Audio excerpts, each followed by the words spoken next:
Hello, I'm Eliezer Yudkowsky, a research fellow of the Singularity Institute for Artificial Intelligence.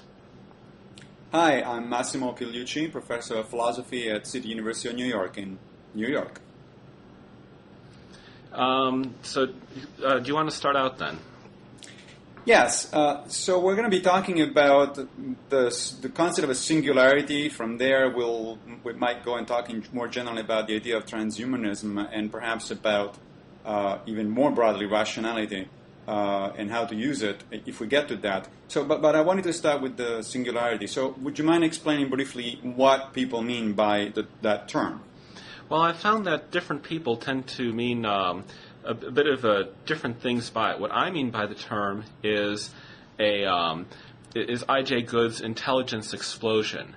That was I.J. Good postulating that if you can get a sufficiently smart, as he put it, ultra-intelligent machine, something that is better than human beings at essentially any cognitive task to which it turns at hand, it ought also to be better at the task of producing ultra-intelligent machines, and so you ought to get a positive feedback cycle where it becomes better and better at making itself better and better, and its intelligence should zoom up and become quite extremely smart. So that was the sort of original formulation. And these days, the Singularity Institute in general, and myself in particular, have tried to refine that notion a bit, but the notion of a positive feedback cycle of recursive self-improvement that generates a superintelligence, or something that is just much better than a human being at any cognitive task to which it turns its attention, is sort of, for us, the core notion of the singularity. Some other things that have been meant by it are Werner Vinge's actual original definition of the term, which was that the singularity was the breakdown in our model of the future that comes about when our model asserts that it contains being smarter than us, and if we knew exactly what they would do, we would be that smart ourselves. So that was a sort of epistemic horizon, a unpredictability and inability to extrapolate your model past a certain point. And there's also a sort of third formulation, which unfortunately is the one that seems to be most popular nowadays, which is just sort of the singularity as accelerating change, technological progress, convergence, biotech, nanotech, buzzword, and so on. And that's not really something I feel all that comfortable endorsing. Okay, so let's take aside, leave aside for a minute the third sense, because I agree with you. That's so generic, and it would really be difficult to even know what exactly it is we're talking about. In what you said, it strikes me that there are several concepts that need to be unpacked in order to see what exactly it is that we're talking about. For instance, this idea that you mentioned a couple of times, the word ought. You know, if we get to this point, it ought to happen that. Well, why? That assumes, it seems to me, that there is an inevitable progression of some sort. There are no constraints imposed by the laws of physics, the laws of logic, the laws of whatever it is that might impose constraints on these things. So what do you think how do you think that affects the concept? Well, so clearly there are multiple steps here. In other words, there are sort of multiple points at which this can be defeated. David Chalmers, whom, if you're a professor of philosophy, you've probably heard of. Yes, I actually saw him talking about the singularity here at the CUNY Graduate Center just a few weeks ago. Right. So David Chalmers has one sort of unpacking of some of the assumptions involved, but I'll just, which deserves to be mentioned, but nonetheless I will go ahead and give my own instead. Okay, fair enough. So, for example, you mentioned physical limits. So the thing is, just because there are, if our understanding of reality is correct in character, not just in detail, but in broad character, if our understanding of reality is correct in broad character, there will be physical limits. Right. But just because there are physical limits doesn't mean that those limits are low. There is some physical limit on the power output of a supernova, but you wouldn't want to walk into one wearing nothing but a flame retardant jumpsuit. I agree, but let me stop you right there. Yeah, that's true. But the question is, the claim seems to me that if one says, the singularity ought to happen or will very likely happen, or something like that, it seems to me that people would have to have already an idea of the fact that these limits, that whatever limits there are not going to be that relevant to that particular event. And how do we know that?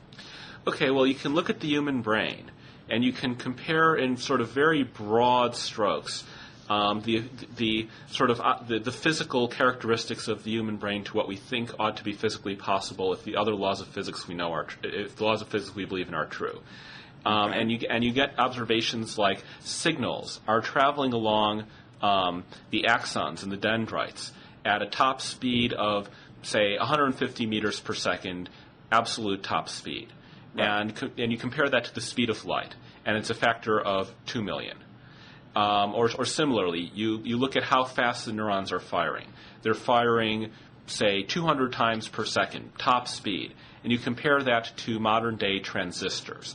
And again, you were looking at a factor of millions between what neurons are doing and what we have already observed to be physically possible.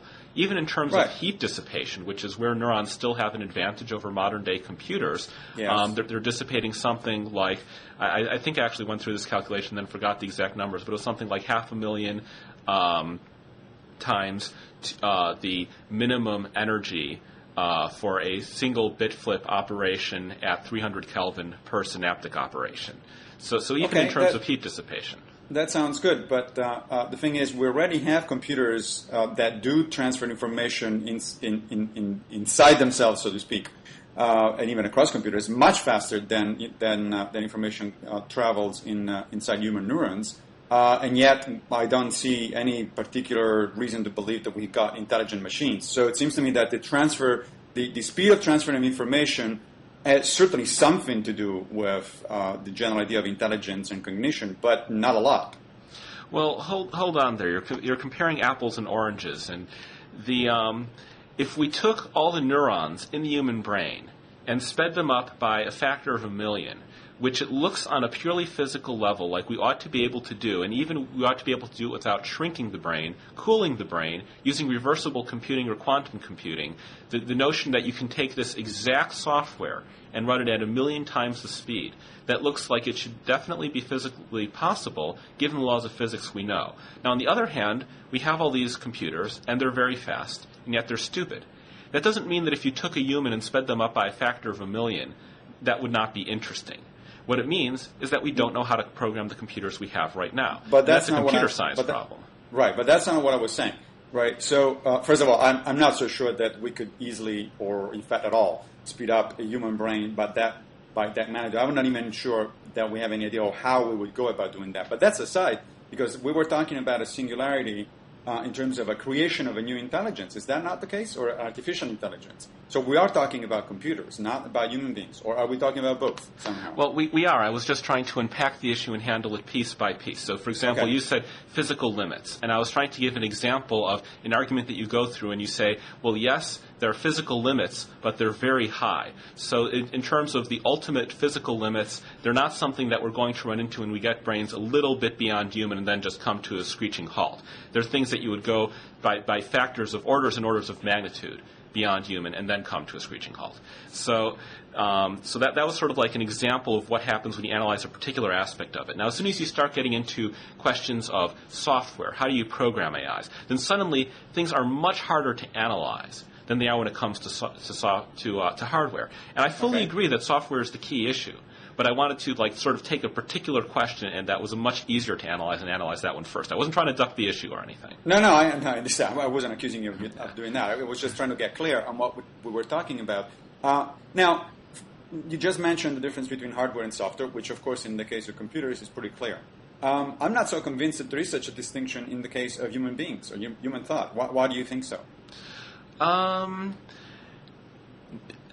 There's the character of the hardware that human software runs on is certainly interacts a lot more with the software that humans runs on than we do in the case of general purpose computers that are designed for us to be easy to program in any possible way we like. That's sort of just that happens automatically because of the brain being designed by natural selection. There is simply no reason why natural selection would tend to produce neat, hierarchical, modular levels of organization like in the software that we build. Of course, but I'm not even. I'm sorry. I'm still not sure that it makes any sense to talk about hardware versus software in the case of human cognition. I mean, why would you think so? Well, because there ought to be functional isomorphs of human neurons, things that do the same things as human neurons and work the same way, only faster. And if you conceive of that possibility, and you are clearly conceiving about hardware but not software at all, and that's one example of the reason why it still seems useful to me to conceptually distinguish between the two. But that seems to me to be a very, very broad definition of software, which doesn't necessarily have to be to do anything to do with computer software. I mean, if you think of software that way, then are you thinking about, say, the structure of a chemical series of reactions as software, and the chemicals that actually do the reaction as hardware? You can make a case for that, but I think we're sort of getting off track. No, I wouldn't. Yeah. What exactly is the sort of point in dispute here? Which part of this is supposed to defeat part of the singularity progression? Well, I am absolutely not convinced that one can use concepts such as software and hardware, borrowing them from computer technology and computer language into human thought. And by the way, I should say before we go any further than this, that I most certainly do not subscribe to any kind of dualism or mysticism or anything like that about human consciousness. So check. I'm a thoroughgoing materialist. There's no, as far as I'm concerned, there's only matter and energy. Check.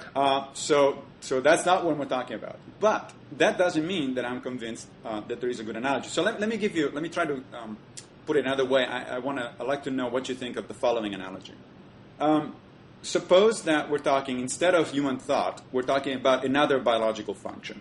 Let's say photosynthesis, for instance, which is very well understood at a chemical level. It's very well understood at what we might consider the logical processing level. In other words, you can actually draw a logical diagram of how the chemical reactions in the photosynthesis are supposed to work.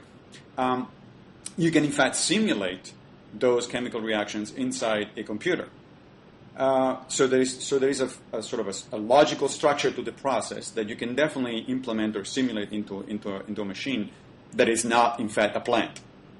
The fact is, of course, that you can simulate all you want. The one thing you're not going to get out of the simulation is sugar, which is the outcome of photosynthesis. And the reason for that is because what's important about photosynthesis is not just the logical structure of the process, it's the actual physical and particular implementation. Unless you have certain kinds of chemicals that work in a certain way, and there is more than one kind of chemical that can do it. But unless you have certain biochemical characteristics, you just don't have photosynthesis. To me, that's an example where abstracting the logical pattern doesn't really capture what it's really important about photosynthesis.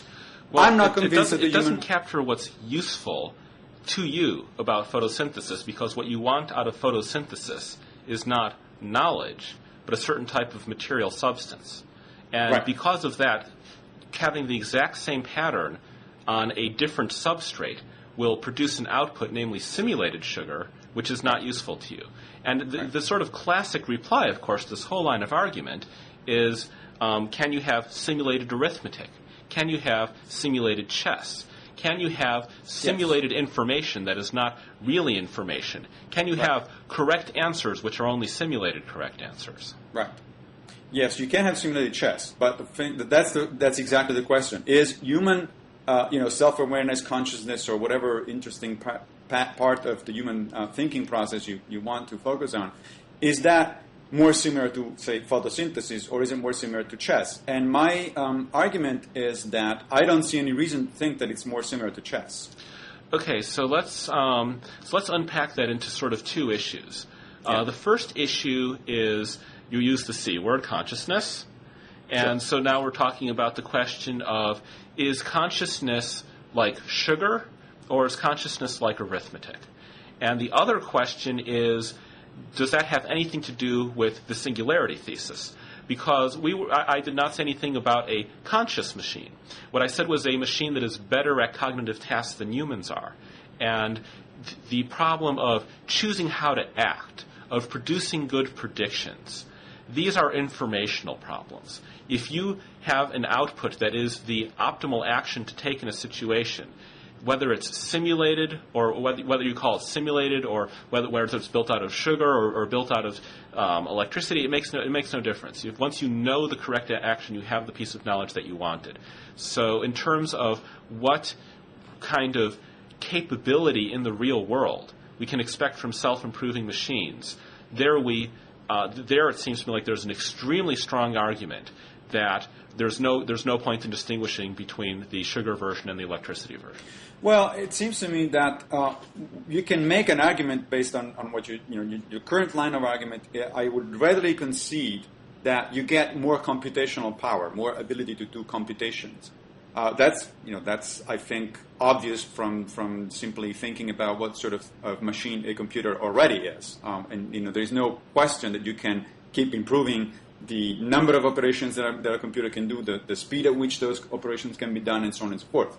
But if we're talking about intelligence, now we're getting into trouble, right? Because I'm not necessarily going to equate intelligence with consciousness. I don't think that the two are necessarily equivalent. Well, you'd better not if you're also going to try to equate consciousness with sugar, because intelligence is producing correct answers, and those are as good as gold no matter how you get them.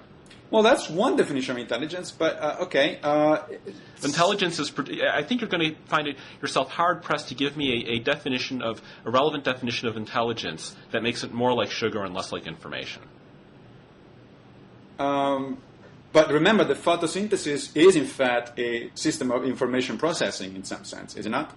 Well, no. So, you can view it on one level as a series of logical operations, but the output that you wanted from it, this is the key thing, the output that you wanted from it was a material substance and not a piece of information you didn't know.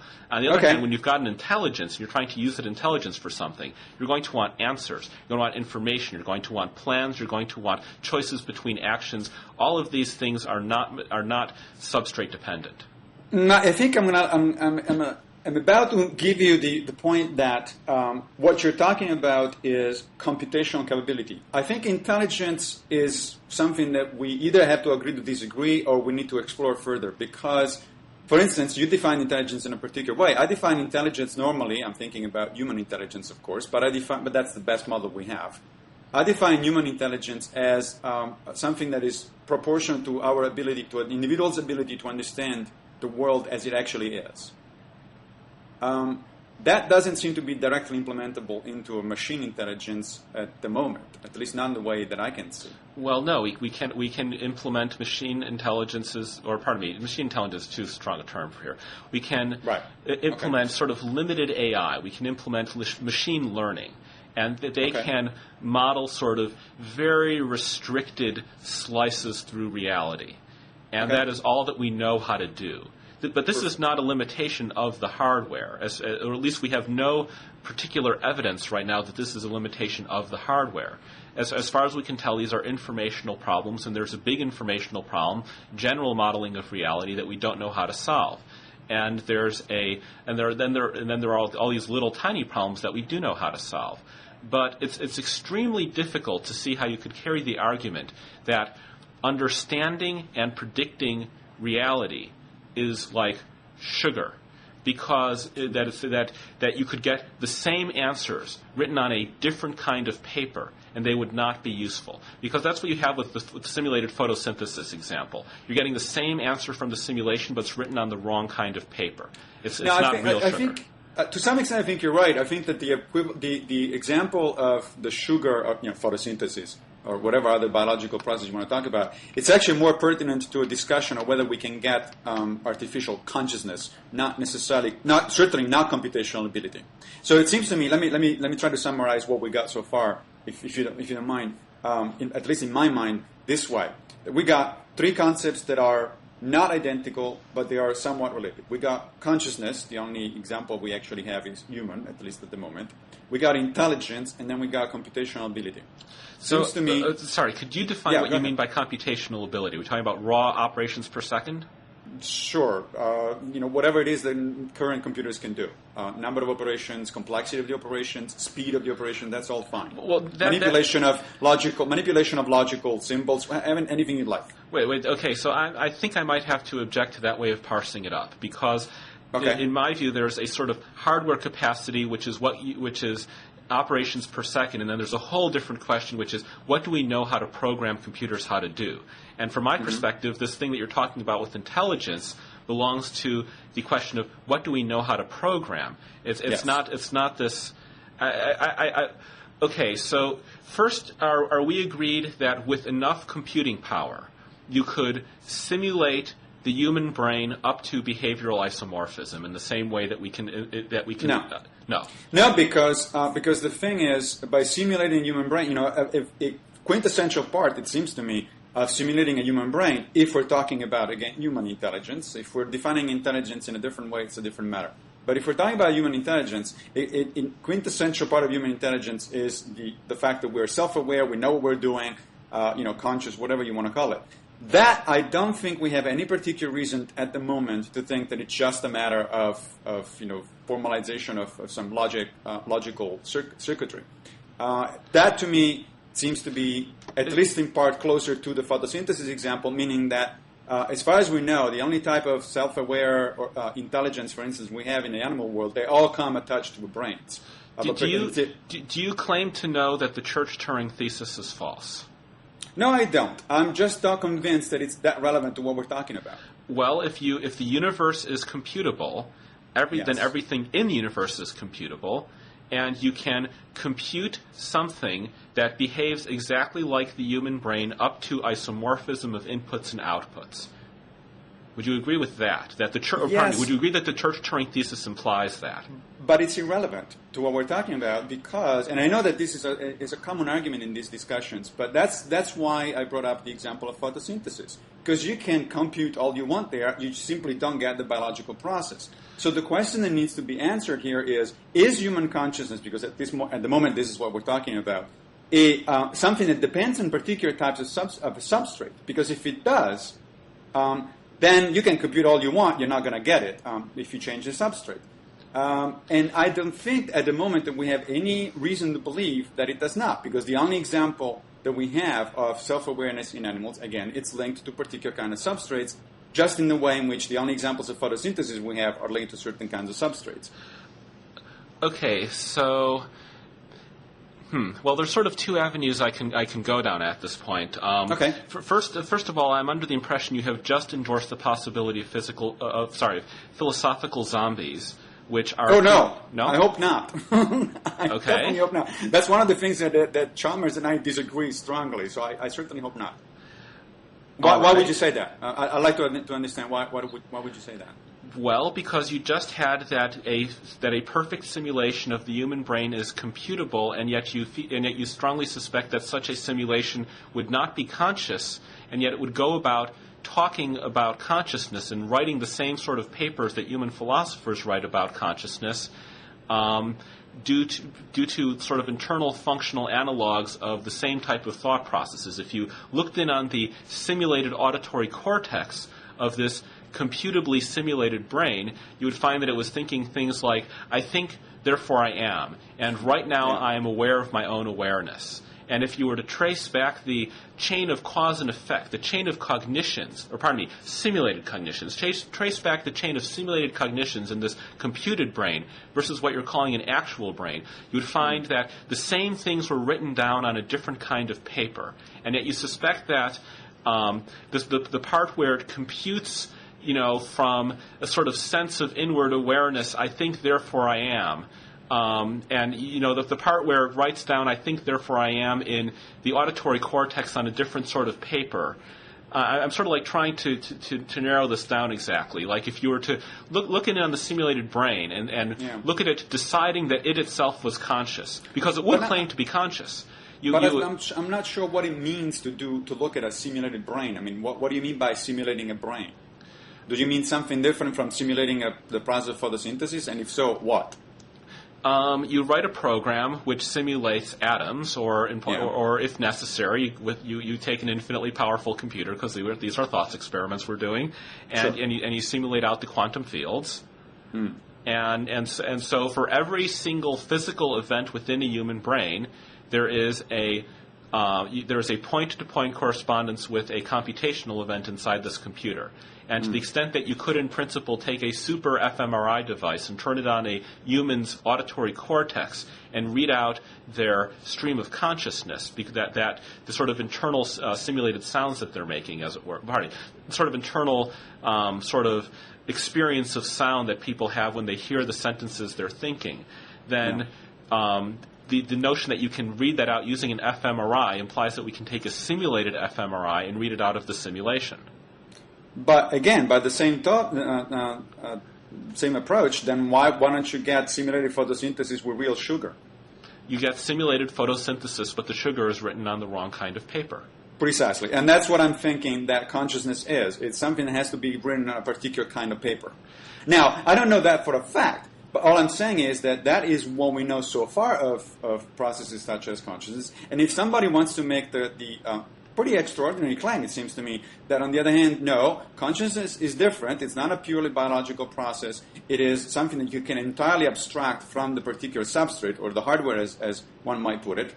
Well, that seems to me an extraordinary claim, and where is the extraordinary evidence to back it up? Well, let's not go into burden of proof tennis here. I mean, Why I not? could just as easily switch it around and saying you're making the claim that there's something special about human brains. This is a special claim. Where's the evidence? Blah, da, da, da, da. Let's not go down that path right at the moment. Let's just sort of like keep prosecuting the sort of. Wait a minute, because the two claims I don't think are equivalent at all. I don't think so either. I just think they're not equivalent in the opposite direction.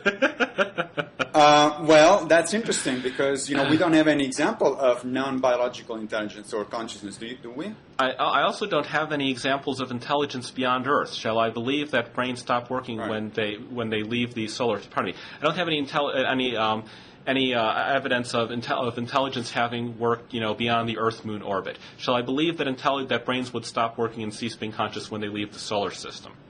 I don't think that's a fair comparison because I do think that's a fair comparison. When you only have one example, you can't start drawing lines through it. No. Wait a minute. What you're talking about is a very reasonable extrapolation. We know of a process that works on Earth. We know of no reason why it shouldn't work outside of Earth. The conditions. In fact, we actually done it. I mean, we sent humans to the moon, so we know that it works outside of Earth. There's no particular reason to think that it wouldn't work, unless, of course, you shower people with cosmic rays, in which case they would be dead. What we are talking about, on the other hand, is an entirely new phenomenon nobody has seen before, which is a consciousness that is essentially detached from a brain. No, it's a consciousness which is written on a different kind of paper. There's a big difference between supposing that you can have these same numbers written on different paper and supposing that you can have numbers which are not written on any paper. But the brain is not paper. The brain is a very complex biological organ, the result, of course, as millions of years of evolution. So, if you had a computer that was simulating the brain atom by atom, that computer program would be every bit as complex as the brain. Right, but it would be also every bit as complex as the chain of reactions that create photosynthesis. Again, we keep going in circles about this. Right, okay, so when I say I think, therefore I am, I guess I guess I'm just having difficulty seeing how you can possibly believe that to depend on what type of paper it's written on. Well, I guess we'll have to leave it at that on that particular topic. I don't have any difficulty thinking that since human type intelligence is a biological process which has similar outcomes in related primates, and they all, of course, use the same kind of biological machinery, I don't have any problem seeing why I don't think that changing the paper is such an easy thing, easy task. Okay, so suppose I now walk up to you and I reveal, surprise, you were running on transistors instead that were simulating neurons this whole time. Now, you seem to believe that you have some item of evidence already in your possession whereby you can say, well, no, because I said I think, therefore I am, and there's just no way I could have done that if I were written on a different kind of paper. Not at all. That's not what I'm saying. All I'm saying is that if you were walking up to me and we were talking and all that, and you open your brain and I see something like transistors or any other kind of substrate that is not a human brain, that would be impressive. I see no evidence. That would be the extraordinary evidence supporting the extraordinary claim. I'm not saying that it is something physically impossible. And by the way, I'm certainly not suggesting that anything like consciousness or human-type intelligence could not evolve or, in fact, be artificially created with different medium. What I'm saying is that there has to be a medium, first of all, so it's not just a logical abstraction. And second of all, that it's reasonable to believe that that medium can't be just anything. You can't just substitute paper. It's not like paper. It has to have certain biophysical characteristics. So it doesn't mean the human brain is the only one that can do it. So in other words, even though by introspection you are unable to obtain any information about what type of paper you are written on, you nonetheless think that it is reasonable to believe from introspection that you are probably written on a special kind of paper. Oh, there's nothing to do with introspection. This has got to do with neurobiology and evolutionary biology. I don't trust my introspection particularly. What I know is that every time that we encounter this kind of intelligence, we've seen a particular type of biological substrate. But you've only encountered it once. Well, actually, no, many times, because just look at the number of species that have some kind of intelligence. Well, of course, if we're talking about human intelligence, it's only once. Well, hold on. Okay, I thought we were talking about consciousness. If we're talking about intelligence, then the issues are much simpler and seem like a slam dunk, which is that the answers are just as good no matter what kind of paper they're written on. Well, let's take consciousness then for a second. Okay. Because we were talking about zombies and all that. There is some reason to think, for instance, that other higher primates have a certain degree of, certainly, self-awareness, possibly of consciousness. There's no reason to believe that other species of hominids, which, of course, unfortunately are now extinct, did not have it. I mean, it was very recent, the discovery that Neanderthals had inbred for some time with Homo sapiens. So why think that Neanderthals wouldn't have pretty much the same kind of capabilities and consciousness we have. So we have this whole... There's more than one example. Okay, so even if we concede the point, then we have this whole pack of related conscious entities that were all constructed along almost exactly the same lines from exactly the same blueprints, and you don't know which features of that blueprint are incidental and which ones are necessary. But when it comes to assuming that a particular kind of paper is necessary, this seems like an excellent bet for one of the features that you simply don't need, because otherwise you end up with the postulate that you can have a functionally isomorphic replica of the brain in which various computing elements have exactly the same input-output causal characteristics as the atoms in a human brain, and that computed person, which has point-wise causal isomorphism to a human brain, is standing there saying, I think, therefore I am, and you're looking at it and saying, no, you're not. You're written on the wrong kind of paper. And this seems to me to be one of the worst possible bets for which of the many characteristics that are all duplicated between all the examples of consciousness that we have. The parallelism, the prefrontal cortex, the cerebellum. There's all these things you could point to, and instead you're proposing that it's got to be written on the right kind of paper? No, you're making my position a little too strong. All I'm saying is that we've got one or a few examples of the process we're talking about, consciousness. All of those are connected to a particular kind of paper. You're making the claim that seems to me, possible, but certainly extraordinary, that there is a whole different kind of paper out there that we could use. Or in fact, that even the kind of paper doesn't matter, because all that matters is the logical structure, the computability of the system, that the paper doesn't matter. Well, that seems to me a pretty extraordinary claim, and why would you make it? The reason I'm making that claim is because whatever the sequence of cause and effect that leads you to say, I think, therefore I am, then no matter how you break down that sequence of cause and effect into elements that have a particular sort of causal node characteristic, have a particular set of inputs matched to a particular set of outputs. No matter how you break down that chain of cause and effect, there exists an analog of that chain of cause and effect which is written on a different kind of paper. So no matter what, so for any possible explanation you can give me of why you say, I think, therefore I am, any sort of information that's available to you internally, inside your mind, anything that causes you to believe you are conscious, any sort of question you ask yourself and get back an answer which causes you to believe that you are conscious, then for any version of cause and effect you can describe, that breaks down like the exact process of how you ask yourself a question and get back an answer that makes you believe that you are conscious.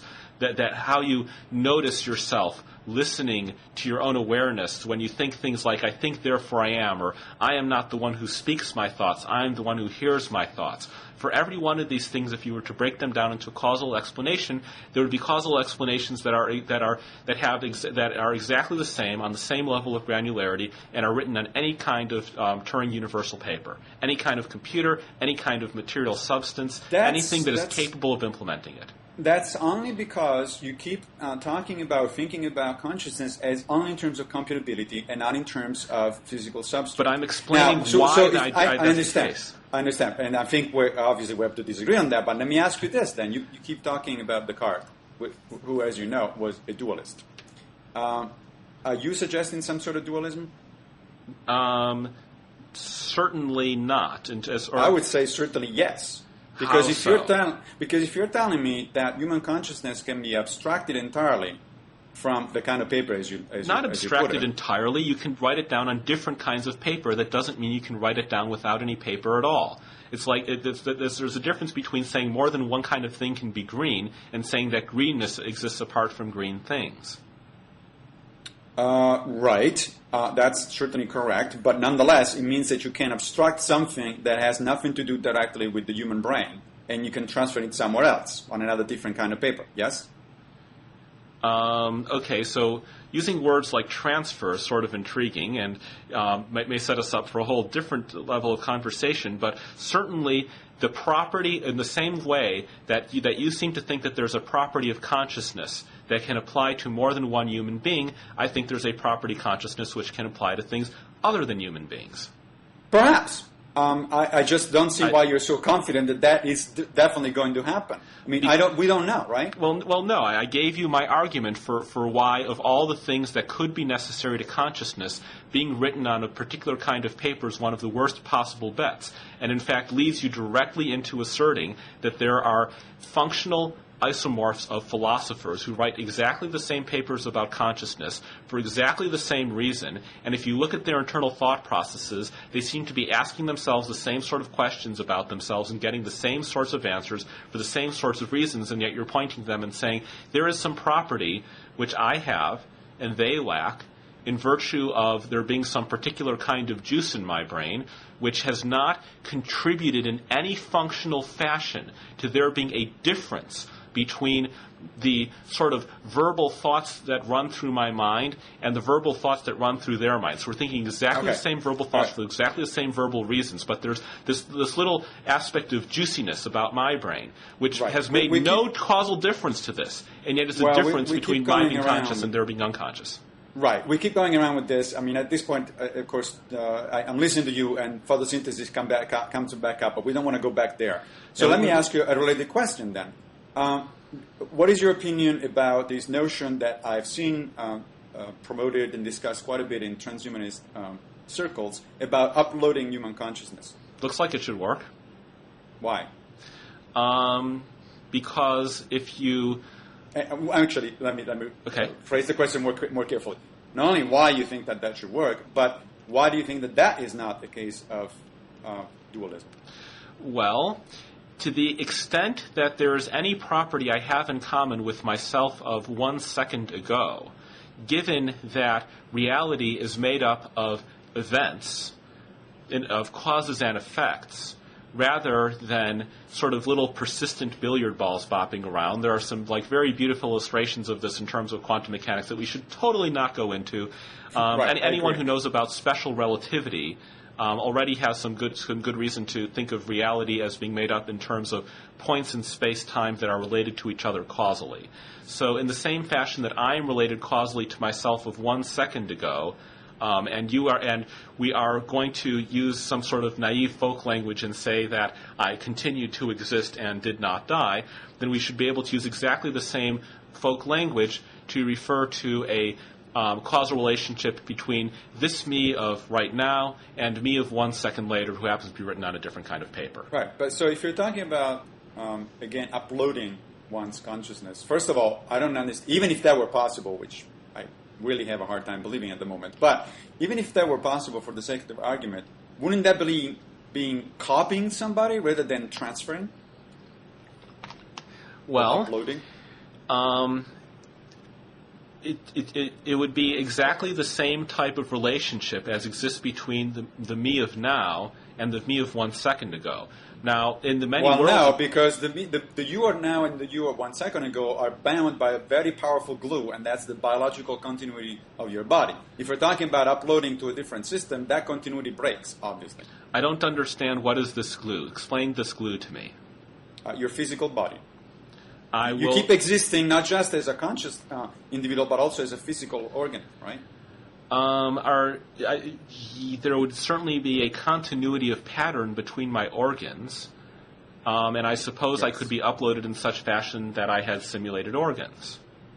And then there would be continuity of pattern there as well. But what about your old body? What would happen to it? My old... I mean, presumably, if I were the one running this operation, I would be figuring out how to suspend and shut down the body during the process of the copy, and then, once the old body is no longer needed, you can throw it away or whatever. In other words, you'd be killing yourself or your previous incarnation, after uploading. Is the me of 1 second ago dead? They no longer exist. No, I'm not going to grant you that because, again, the you of 1 second ago has a physical continuity, not just a mental one. You're talking about a situation where you break the physical continuity. So, for all of it, think of it this way.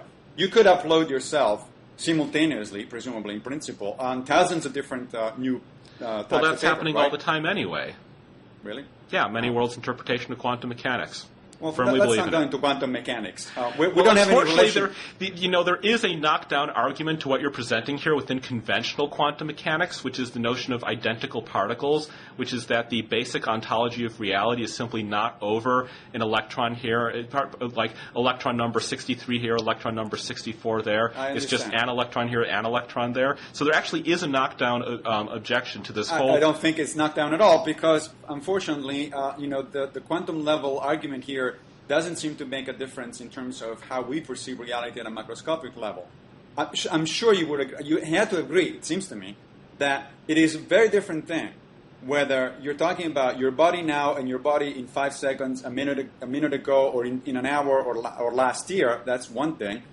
And it's a very different kind of thing if you say, okay, now here's my body over there, my consciousness, whatever it is, has been uploaded to a bunch of other different bodies. Those bodies are in a radically different relationship to your old body. I, in all honesty and sincerity, deny it. The relationship is exactly the same. Wow.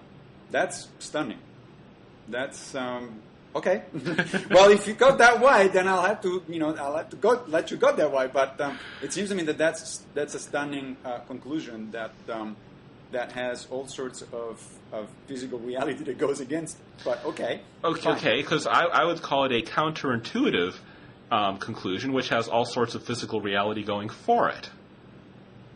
In other words, if you understand what the causal relationship between the you of 1 second ago and the you of right now actually is, if you can understand, once you've gotten used to thinking in terms of the ontology that reality itself seems to use, rather than the sort of naive ontology we use up over here at the macroscopic level, then it actually becomes perfectly crystal clear that when we talk about sort of identity, the sort of persistent identity of physical stuff, that we are hallucinating. But you're simply we're not hallucinating. We're simply perceiving reality at different levels. I mean, Well, there's only one level of reality. There can be different ways in which to perceive it, but there's only one reality. That's what I just said. It's a perception at a different level. But the fact of the matter is, for instance, that at a quantum level, the table on which my computer is now standing is mostly empty space. However you want to characterize it. No, that's an atomic level. On a quantum level, the table on which your computer is now standing is a factor in a very large amplitude distribution. Fine. Whatever you like, however you like it. The fact is that if I were to abandon what you call my naive ontology and start thinking about tables that way, I think my life would be a hell of a lot more complicated than it needs to be. Not only that, there's certainly that is a kind of information that, as much as it is fascinating in terms of what it tells us about the fundamental ontology of objects or of reality, if you like, it's simply not helpful at the level of living a human life. And if we're talking about uploading our consciousness to another sort of paper, we are talking about living a human life. We're not talking about thinking abstractly about the quantum level, right? I don't quite understand what sort of general license you think that argument you just gave follows. First you said quantum mechanics has nothing to tell us about everyday life. Then you gave an example of an everyday life problem which depends on quantum mechanics. Then you said we should ignore this advice that quantum mechanics gives us about everyday life because quantum mechanics is not allowed to tell us anything.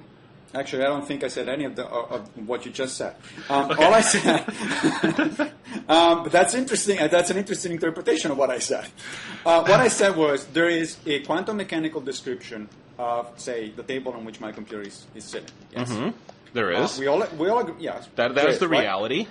Well, as far as we know, that is the reality, and everything else we have to say about it is not reality, but just a sort of like convenient high-level description. No. See, I disagree with that. I'm sorry, because it's not a matter just of perception. It's a matter of that at the level in which I operate, and you operate, which is a macroscopic level much higher, many order of magnitudes higher than the quantum level. It's not just that I perceive the table in a different way. I interact with the table in a different way. And that's what matters. I mean, physically, this table is pretty damn solid.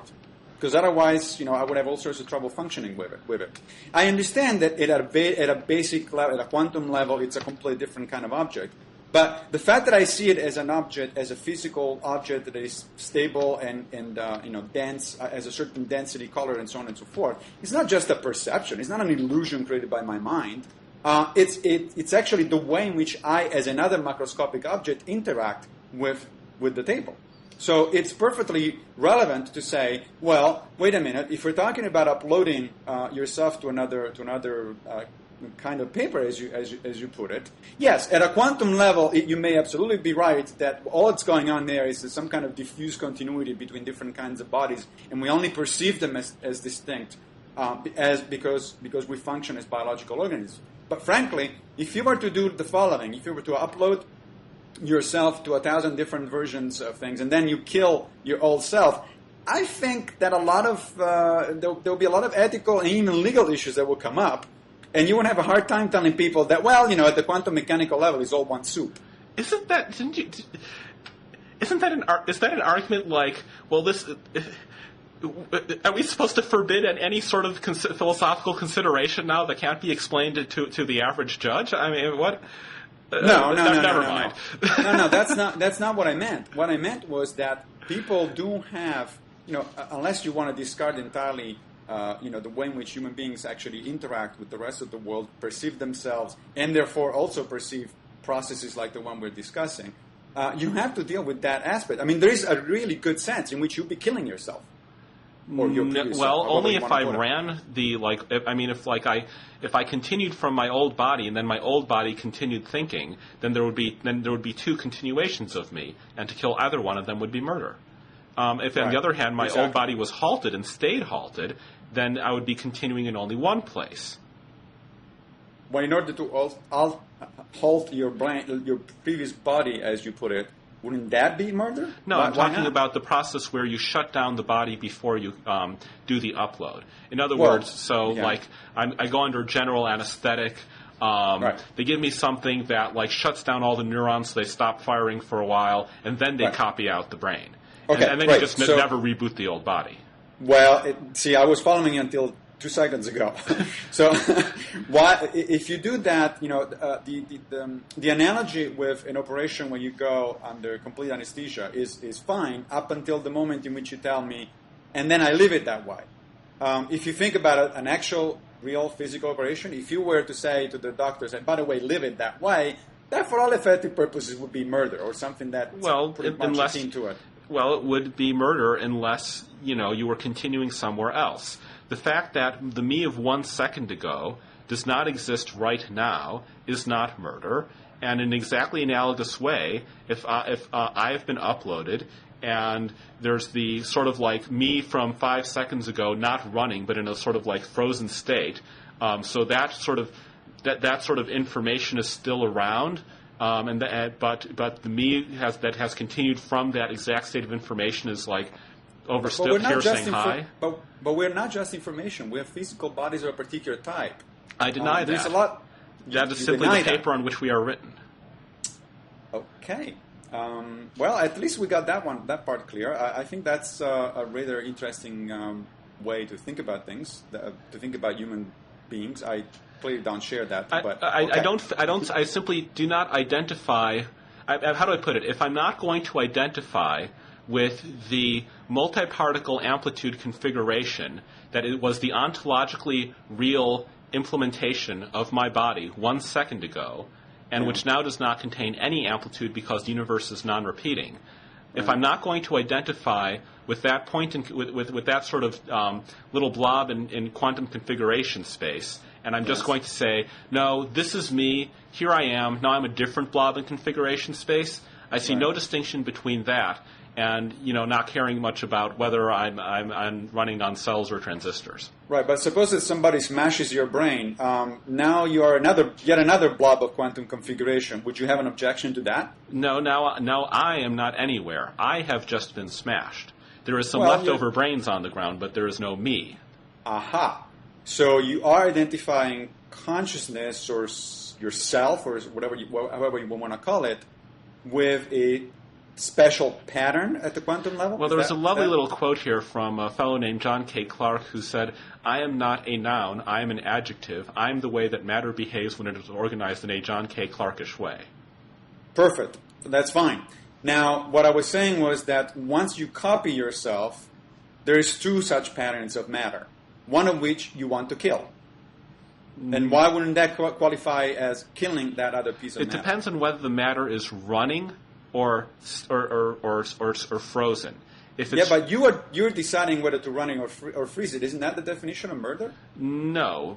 If I shut you down and then I never restart you, that is murder. Right. If I shut you down, copy you, or pardon me, not copy you, continue you. Even I sometimes slip into the old naive terms. You see. I noticed. Yes. Continue you. And then there's a sort of like extra static copy of you lying around. Let me put it this way. Suppose that I was already running on a computer. Grant me that sort of thought experiment for the moment. And suppose that you saved me to disk, made a copy of which I don't think it's physically possible, by the way. But okay, I'll grant you that for a minute. But in order to understand my perspective, from my perspective on this, you save me to disk, you make a copy of the disk, and then you start running me again. Have I died? No. I do have this sort of old backup of me, which has never been run. Now I delete that backup. Did I just commit murder? No. Why not? Because you probably have to run in order to be conscious. And this backup thing over here was not running. And it also was not something that had run and that was then stopped without continuation. It has continuation. So look, even if the pattern has not been destroyed. But even if I grant you that, if I grant you that all there is to consciousness is a pattern, as you put it, which I am not about to grant you, by the way. But even if I grant you that for the sake of argument for a minute, because by the way, if I grant you that, then it seemed to me that we're definitely into some kind of dualism, not the kind of dualism obviously that the Clarke was talking about, but we got to be into some sort of dualism. If we're talking about human consciousness as just a pattern that can be replicated, stored on a hard drive, and so on and so forth, that means you can abstract the essence of what it means to be conscious, if you will, and put it in storage. That if that's not dualism, I don't know what is. Which is why I'm not granting it to you. But even if I were to grant it to you, there is the little detail that there is still an original copy, if you like, physical, of you hanging around. And I'm arguing that shutting that down is murder. Do you mean hanging around? Do you mean running or static? Because there's a big difference between a program that you're running and a program that you're not running. Human beings are not programs. They're a lot more complicated than programs. What you did, no, we're just very complicated programs. just like photosynthesis, a very complicated program. Well, photosynthesis... I promised myself we wouldn't go back to photosynthesis. So, with photosynthesis, you have a particular pattern of operations, and because you like sugar, you also care about the paper that they're written on. Right. Yeah, and as I said earlier, I think that's actually a good analogy to what we're talking about. You don't, so fine. I think it's a great analogy. I think it illustrates the point perfectly. It explains why you care about what kind of paper your photosynthesis is written about, but not what kind of paper your people are written on. Right. All right. Let's. I think we're explored quite a bit, and we're only a few minutes. We have a few minutes to go. Let me ask you a completely different question, but it's within the same general idea. So let's talk about artificial intelligence. Back to the singularity and to the idea, as I understand it, that at some point we'll be able to build a machine that far surpasses us in intelligence. However, we want to define intelligence for a moment, and that inevitably somehow leads to a sort of a runaway process. Such that these machines become ever more intelligent and ever faster and so on and so forth. Now, until they hit some kind of physical bounds, which are nonetheless, as part of the general thesis, asserted to be way above where we are now. Right. Now, we talked initially about the physical bounds. We don't actually know where they are, but fine. Let's say that sort of thing is going to happen. Now, question: why would we want to do that? If you could actually understand the process by which they self-modified well enough to understand that at the end of that self-modification, they would have a similar preference function, utility function, goals, whatever you want to call it, as you specified in the beginning. And that would be an immensely powerful way of manipulating the physical universe to make it better, that is higher in our preference ordering, if we could take the same goals and put them into a much more powerful planning, prediction, modeling process. But goals are an interesting question, because goals in human beings are intricately connected with emotional responses. I mean, we have goals. This goes back to David Hume pointing out that if it were not for the fact that we have emotions, we literally wouldn't care whether we scratched a finger or the entire planet were to be destroyed. We have emotional, so goals come out of emotional attachment. So are we talking now about somehow instilling emotions in machines? Well, not that I'm saying that it's impossible, but is that what we're talking about? That would be one approach, but I think that a possibly better approach would be to take the goals that we get from our emotions, treat them at a higher level of abstraction, and transfer over the preferences, but not necessarily the exact implementation of those preferences.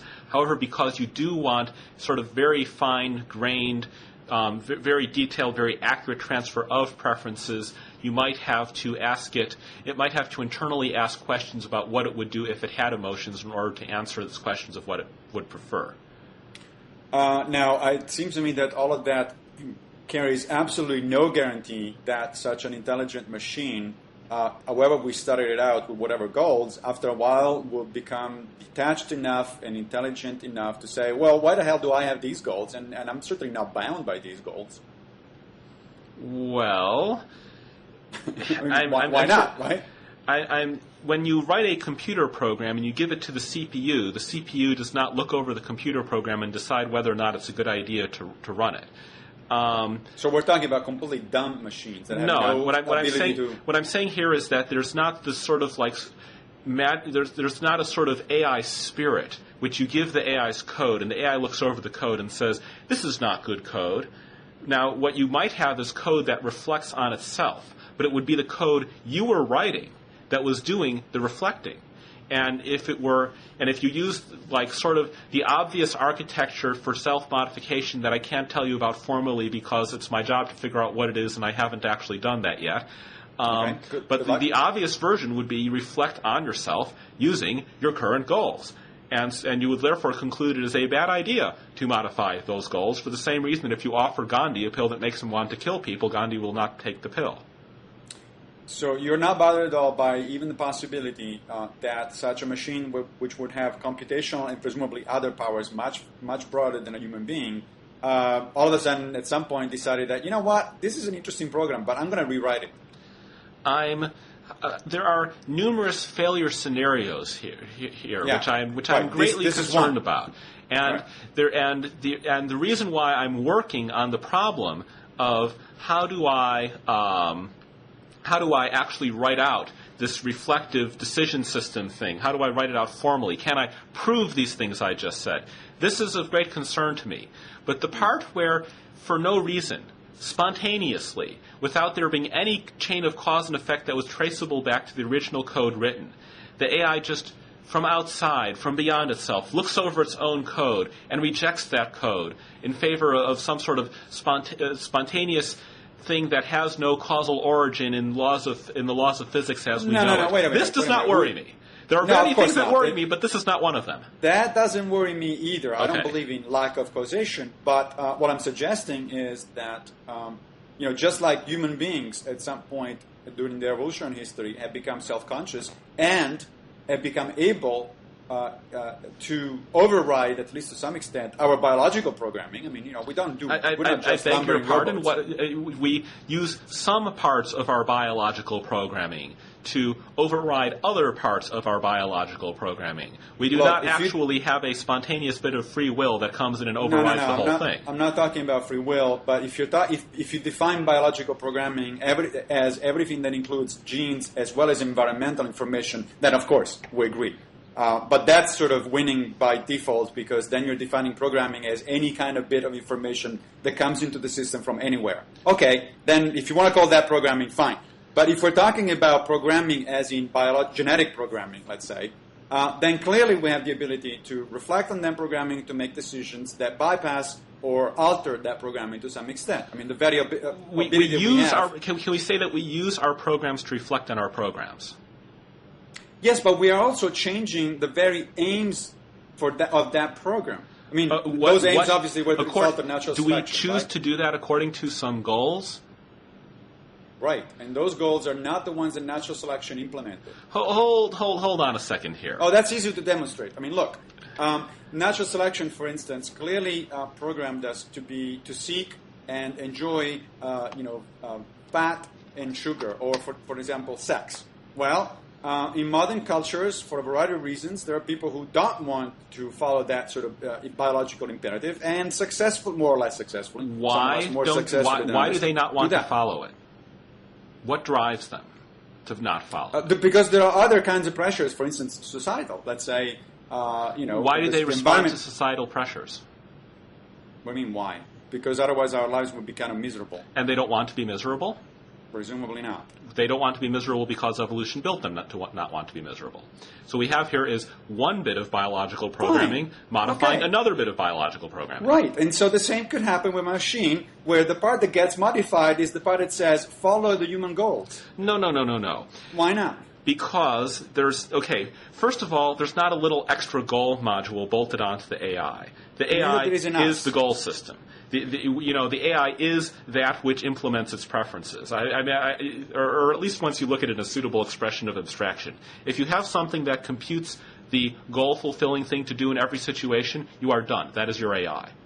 You don't need anything else. But I should probably have not even said that. And sort of leaving that entire conversation aside, its current preferences are going to be what evaluates the consequences of possible changes to its code and selects between alternative internal actions on the basis of their consequences. Fine. Right. Which is exactly what we do, and it's a description. It's not exactly right, but human beings it's a description of what we do as well. Yes, right, but human beings are a gigantic mess. And so it's not at all surprising that we have all these sort of internal, you get people in one mood, they do it this way. You get people in another mood, you do it that way. And when we build an AI, at least if it's the Singularity Institute that does it, we're probably going to want a bit of a cleaner design so that does not happen.